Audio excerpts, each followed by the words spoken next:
Salve nação! Antes de começar o vídeo, já se inscreve e deixa seu like, assim o YouTube entende que o conteúdo é bacana e envia para mais pessoas e a gente consegue trazer mais vídeos desse tipo, isso ajuda demais no crescimento do canal. Agora segue o vídeo. Ato que tá no cargo, né? Até esse momento, tá no cargo. E aí a gente viu a imagem do Felipe Melo. Será que o Felipe Luiz entrou em campo um pouco pelo peso que tem pro elenco? Porque assim, o Felipe Melo não tinha condição, Totalmente. ao que eu entendi. Isso que eu queria falar. Então ele vai no vestiário e ele faz a parte dele como líder. O Felipe Luiz é colocado em campo, no meu entendimento, para fazer esse mesmo papel de cabeça, de auxiliar, de certa forma, Pedro. O Sormani também quer falar sobre isso, mas para mim ficou claro que o Felipe Luiz não tinha condição de jogo. Dani, eu acho que está muito claro há algumas semanas que o Flamengo não iria entrar 100% em campo nessa final. Sim. Isso aí, o Renato podia rebater, o torcedor, a diretoria, mas ia ser uma compensação, né?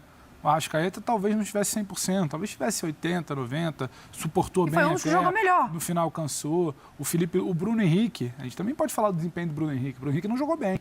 O Bruno Henrique, em muitas bolas que 100% das suas condições, você falava, ele vai aprontar alguma coisa, vai fazer diferente, perdeu tempo de drible, pisou em bola, errou algumas situações, a gente pode falar também. O Felipe Luiz também é a mesma coisa. O Diego Alves foi poupado do jogo anterior, então assim, eu acho que ele tinha condição de entrar em campo, senão não estaria lá. Até porque é óbvio que tem um bote que ele dá no Dudu, que é fruto muito mais de uma desorganização que já vem de algum tempo do sistema defensivo do Flamengo, do que uma coisa própria pela condição física dele. Não é que ele não teve perna para correr no Mike. Agora, o que eu acho é parte de um pacote, voltamos naqueles potinhos, de um Flamengo que na parte física, há algumas semanas já se sabia que não chegaria na sua plenitude. Renato podia falar que estava todo mundo pronto, que o trabalho foi maravilhoso, mas não. Tanto é que o primeiro debate que se tem além do Renato é da mudança na estrutura da comissão, um departamento que eles chamam de saúde, né? Fisiologia, preparação física, os médicos. Segundo fontes, sabe que chega. Assim, segundo fontes, amigos, assim, profissionais da área de saúde estão sendo consultados para. Sim. O que para o clube é uma ótima notícia, porque ficou claro que quem estava ali ou não está sendo bem gerido ou não está mais dando conta desse DM. Você olha para o departamento de saúde, ou o departamento científico, como eles chamam, o Palmeiras tem dois profissionais do mais alto gabarito, que são o Fred Manhã, fisioterapeuta, o Daniel, fisiologista, Daniel Gonçalves. E eram da onde? Do Flamengo. O Palmeiras foi buscar. O Palmeiras montou uma comissão de excelência. Foi buscar o preparador de goleiro no Grêmio, se eu não me engano. Fisiologista do departamento de saúde no Flamengo. Ele foi buscar o Flamengo, não. O Flamengo estava ali fazendo, sabe? Esse aqui é ligado ao fulano, sim. Esse aqui é ligado a fulano, aquele ali é ligado ao Beltrano, então a gente vai, sabe, acomodando. Esse departamento de saúde, Dani, há muito tempo vem sendo questionado. Então já se sabia que não estariam todos os jogadores 100%. E aí o Felipe Luiz dá brecha para o que você falou. Eu senti que ele não estava 100%. Tanto que ele sai ainda no primeiro tempo. Eu acho que ele não tinha... Exatamente. Eu acho arriscado, assim. Condição, eu acho que ele tinha. Ele entrou, ele tenta começar a ajustar. Só que não é o Felipe Luiz que a gente está acostumado, que ajusta a linha de 3, que constrói por dentro, que segura, que orienta. Não era esse Felipe Luiz. Então, assim, é um problema que vem de muito tempo, todo mundo vem batendo na tecla, e quando a gente senta aqui para falar, não é que a gente estava querendo pintar o pior cenário, que a gente vinha acompanhando o que estava acontecendo. E foi um dos potinhos ali que a gente brinca que não deu certo nesse jogo. Aqui, ó, o Alexandre Seixas está mandando mensagem, Sormani. Acho que ele está tendo a mesma percepção que eu. Não esquecendo que o primeiro gol sai nas costas do Felipe Luiz, o Bruno Henrique teve que correr para tentar cobrir. Eu acho que é isso, Sormani. Você falou que queria falar disso também. É a questão de não ser o Felipe Luiz que a gente se acostumou a ver, né? E por isso que eu digo que não estava em forma para estar em campo numa final. Talvez tenha ido mais na raça do que na condição física. Então, Dani, o que eu quero falar é o seguinte. Eu acho que o Renato Gaúcho foi refém de algumas lideranças que tem dentro do Flamengo. Tá? Talvez a ideia dele fosse colocar o Michael. Mas para colocar o Michael, ele ia ter que tirar o Everton Ribeiro. Ou não colocar o Arrascaeta. Talvez ele tivesse essa percepção.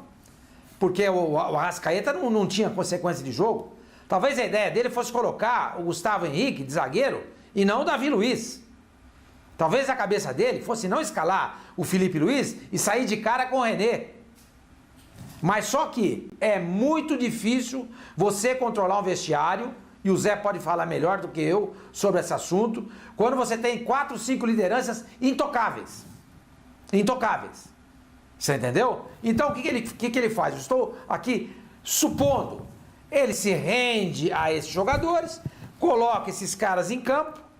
Tanto é que o Felipe Luiz e o Diego passaram boa parte do jogo ao lado do Renato, conversando com ele sobre o que fazer. Sim. Dada a ascendência que eles têm em relação ao elenco.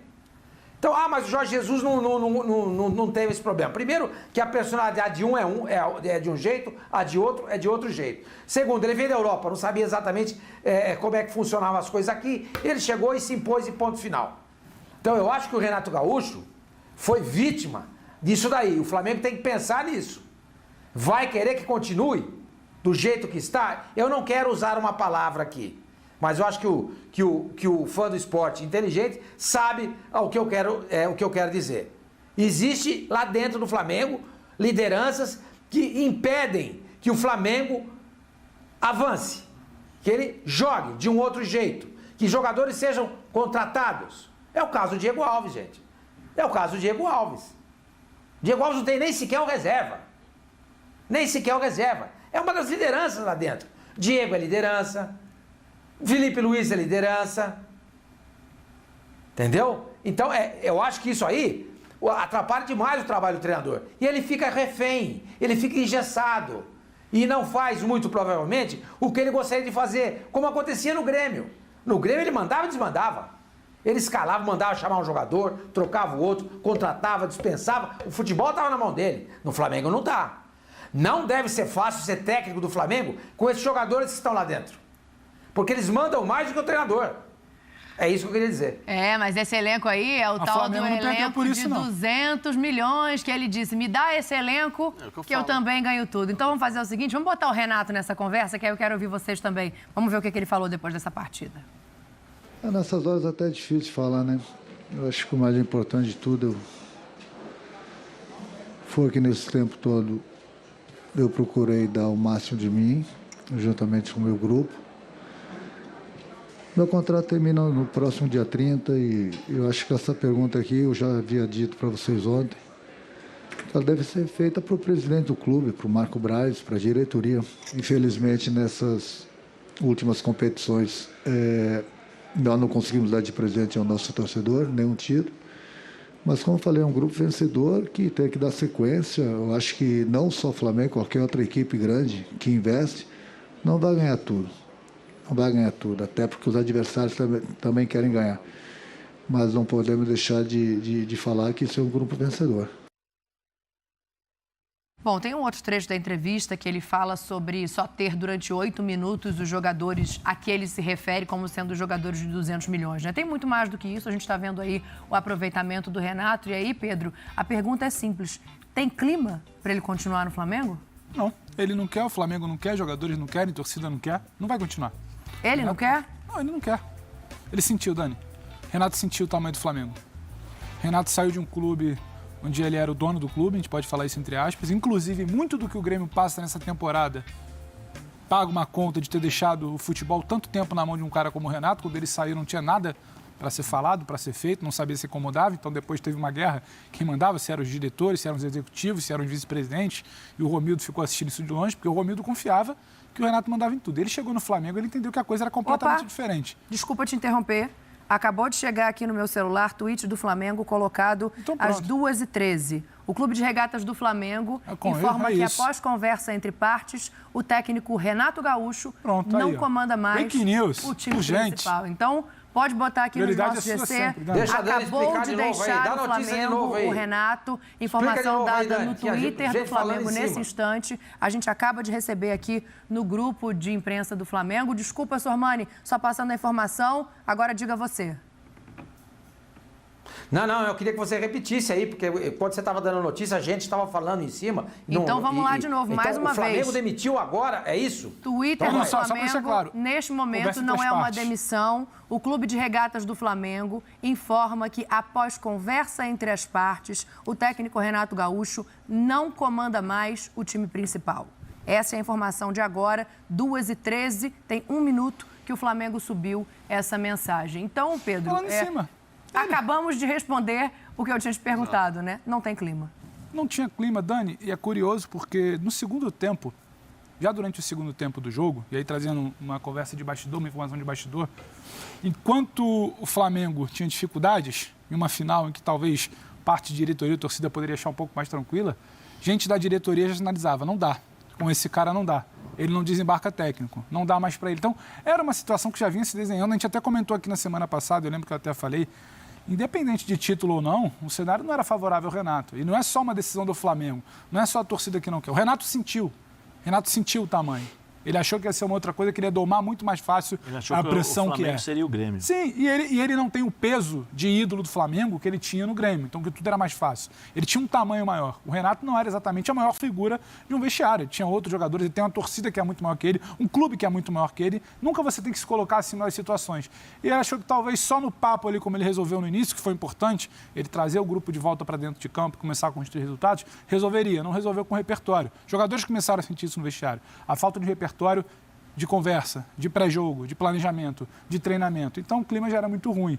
O Marcos Braz ontem ele deixa muito claro uma entrevista já em sinal de fim de ciclo, que ele fala quando chega, hoje a gente vai descansar, amanhã a gente resolve. Era só uma situação de saber se iam erradamente talvez segurar até 9 de dezembro, que não precisava, porque já tinha decisão tomada, ou se iam antecipar. Antecipada, a notícia de agora, está aqui para quem chega com a gente, lendo a tarde aqui embaixo.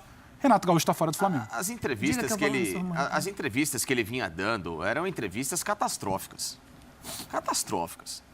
Entrevistas sem nenhum tipo de rumo. Entrevistas com conteúdo completamente descabido e muitas vezes. Entrevistas sobre aquele árbitro que erra grosseiramente no jogo Flamengo e Bahia, que ele fala que o cara teve uma grande arbitragem. Não pode ser postura de um técnico de futebol. Ele entra como um dos melhores técnicos do Brasil, inclusive se falava em substituir o Tite na seleção. Ele sai como? Não, o Renato hoje sai completamente questionado, porque ele sai, e com muita justiça, pelo personagem que ele próprio se criou e nessa fantasia que ele vive, de achar que eu sou o senhor boleiro e toda hora na dependência do auxiliar para ver o que acontece, né? E tem muitos momentos que o técnico tem que tomar a decisão e o técnico tem que pensar. Eu falo muito a respeito disso. Beleza, tem auxiliares que os caras até sabem mais de montagem e construção do que o técnico. Sim. Só que o cara, se ele não tiver alinhado na gestão grupo e principalmente na gestão do auxiliar, para o cara montar a decisão que ele está pensando, esquece, o Renato nunca pensou isso. Nunca se falou de futebol com o Renato Gaúcho. E se você pega um elenco de 200 milhões, e o Zé trouxe um relato aqui muito preciso, viu, Zé? Porque você diz que o futebol hoje, ele envolve muito, muito além só de paixão e muito além de bola. O futebol hoje é tratado como business, uma empresa. Você não pode ter uma empresa, um cara que fala que me dá 200 milhões aqui que eu resolvo. O que é isso, cara? O cara tem que ter preparo, planejamento, estudo, compreender fisiologicamente hoje como é que funciona um elenco. Você trabalhar a administração de contratação de jogadores, você falar taticamente, planejamento de jogo. Isso é ser um técnico de futebol. Sabe, esse personagem dor de cotovelo que ele criou do Jorge Jesus foi uma das coisas mais ridículas que eu vi recentemente no futebol. Sabe, e com entrevistas, repito, catastróficas, que iam completamente contra ao que o torcedor do Flamengo esperava de postura de um técnico de futebol. O torcedor esperava um cara que motivasse não só esse elenco na base do blá blá blá, mas motivasse esse elenco com variação tática, com variação técnica, física, um Flamengo tinindo, preparado para uma final de Libertadores, e tudo isso não ocorreu. Por quê? Porque o senhor Renato Gaúcho também geriu pessimamente um projeto que acabou naufragado. Salve nação! Não esqueça de se inscrever e ativar a notificação e deixar o seu like. Até o próximo